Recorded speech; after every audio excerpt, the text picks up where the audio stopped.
So, it's over. Yes, Jim Sterling versus Digital Homicide, or James Stanton versus James Romaine, is finally over. It's done. It's finally been put to bed.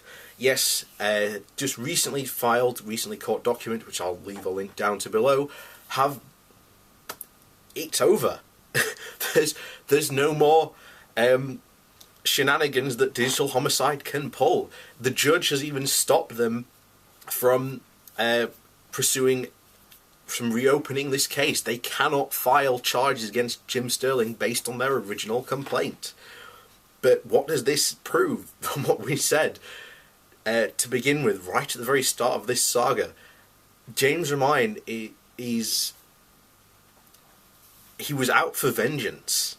That's the only way you can put it. He was out for blood, and he was out for Jim Sterling's head on a platter. And a lot of us said he didn't have a case to stand on, and that was the case. He very evidently never got a lawyer, which was umo step number one.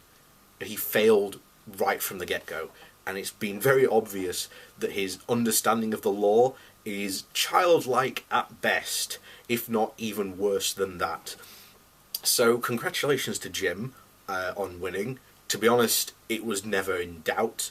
I think this dragged on far longer really than it should have, but I think that was purely because he was out for blood. Was Romaine. He wanted blood, and he was going to drag this out for as long as possible.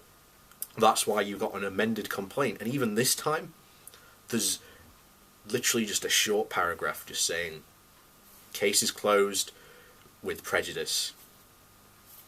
So will James Romaine, ultimately, I'm sure somewhere it'll surface in a couple of days, a blog post about how he feels done in by the US legal system or something like that. You know, there'll be some excuse he'll trot out, I'm sure. But it's over.